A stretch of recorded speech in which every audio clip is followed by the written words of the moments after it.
Day 303, Maccabean Revolt, 2 Maccabees 6, Wisdom 1-2, Proverbs 24 verses 21 through 26. Let's begin. 2 Maccabees 6.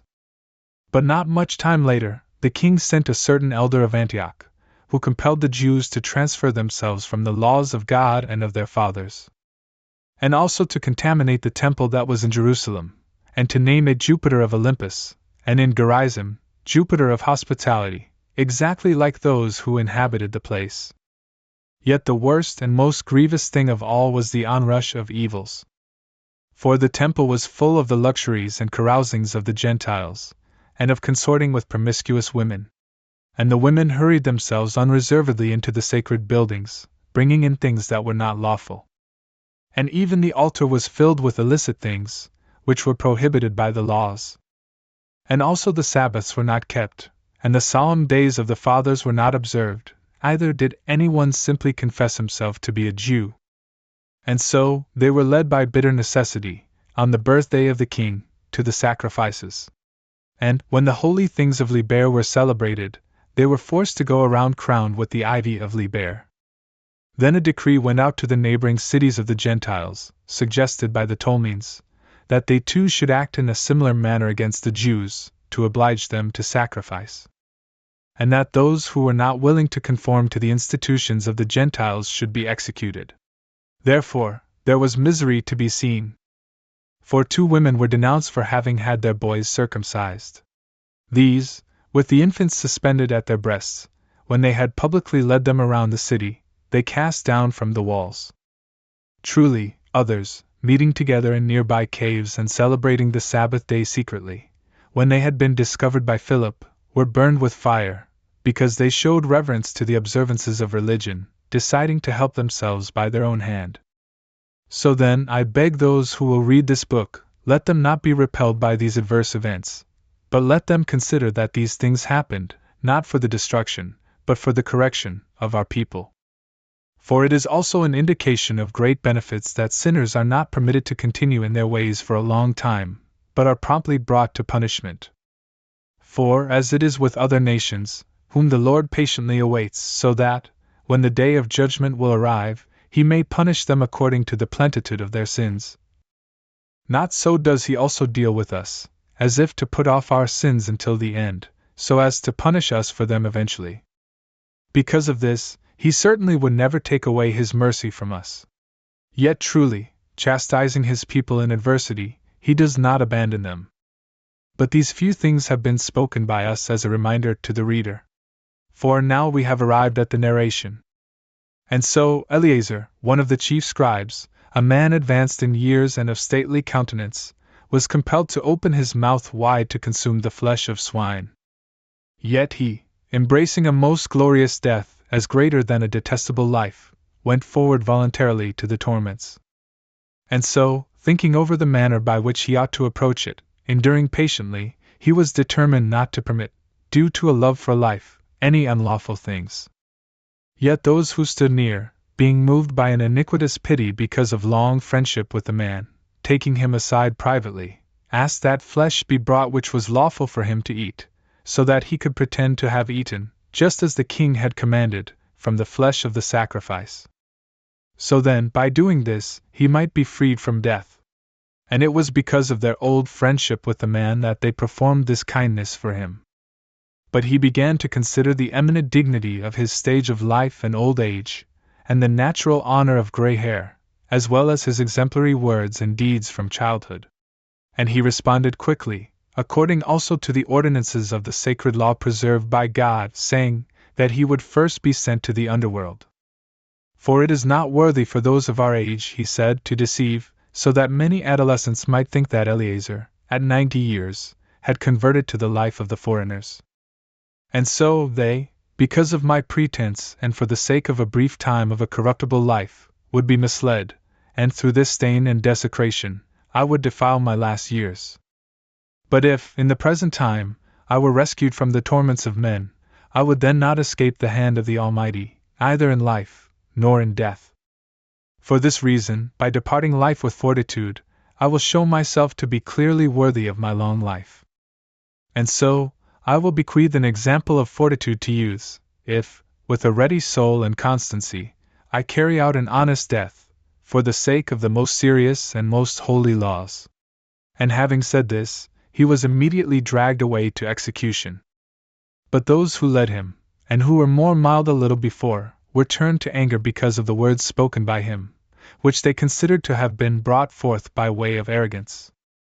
But when he was ready to perish by the scourges, he groaned, and he said, O Lord, who holds all holy knowledge, you clearly understand that, although I could be freed from death, I suffer grievous pains in body.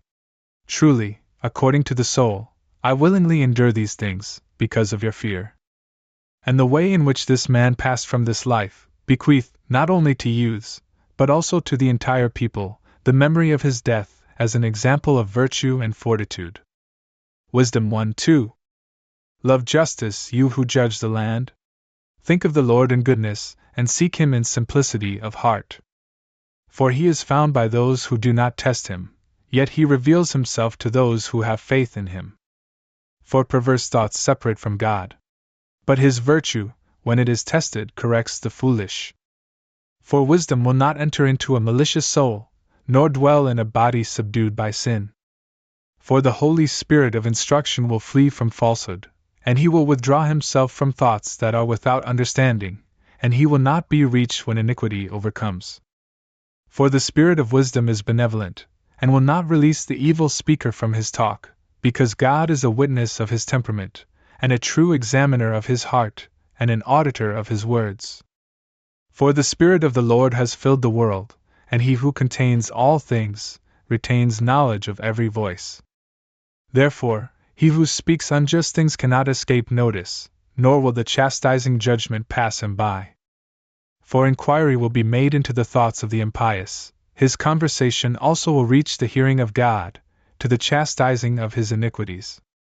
For the zealous ear hears all things, and the disturbance of complaining will not be hidden. Therefore, keep yourselves from complaining, which benefits nothing, and refrain your tongue from slander, because secret conversation will not pass into nothingness, and the mouth that lies kills the soul. Do not court death by the error of your life, nor procure your destruction by the works of your hands. Because God did not make death, nor does he rejoice in the loss of the living. For he created all things that they might exist, and he made the nations of the world curable, and there is no medicine of extermination in them, nor a kingdom of hell upon the earth. For justice is perpetual and immortal. But the impious, with hands and words, have called death to them, and esteeming it a friend, they have fallen away and have made a covenant with death, because they deserve to take part in it. For they have said, reasoning with themselves incorrectly, our lifetime is brief and tedious, and there is no relief within the limits of man, and no one is acknowledged to have returned from the dead. For we are born from nothing, and after this we will be as if we had not been, because the breath in our nostrils is like smoke, and conversation sends out sparks from the stirring of our heart.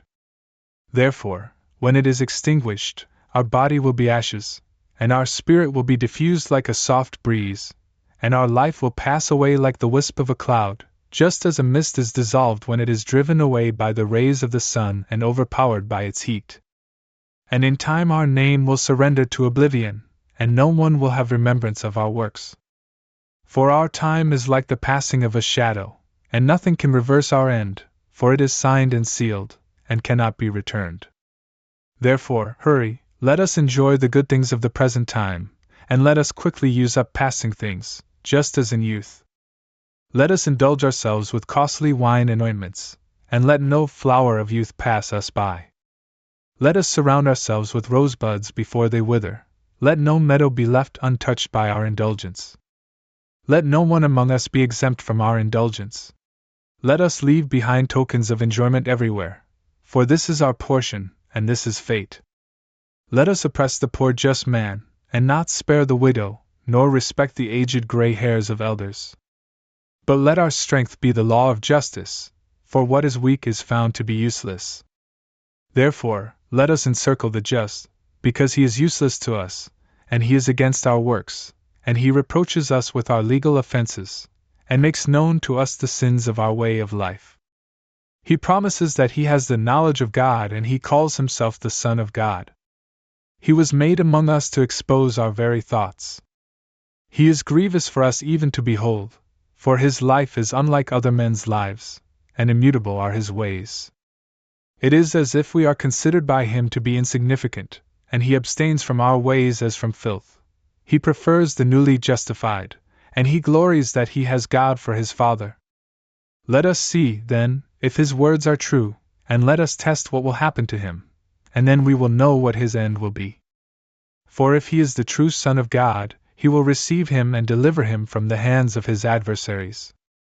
Let us examine him with insult and torture, that we may know his reverence, and try his patience. Let us condemn him to a most shameful death, for, according to his own words, God will care for him. These things they thought, and they were mistaken, for their own malice blinded them. And they were ignorant of the mysteries of God. They neither hoped for the reward of justice, nor judged the value of holy souls. For God created man to be immortal, and he made him in the image of his own likeness. But by the envy of the devil, death entered the world. Yet they imitate him, who are from his side. Proverbs 24 verses 21 through 26. My son, fear the Lord, as well as the king. And do not mingle with detractors. For their perdition shall rise up suddenly.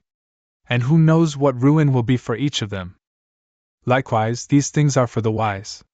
It is not good to base judgment on knowledge of character. Those who say to the impious, "You are just," shall be cursed by the people, and the tribes shall detest them. Those who argue against the impious shall be praised, and a blessing shall come upon them. He shall kiss the lips, who responds with upright words.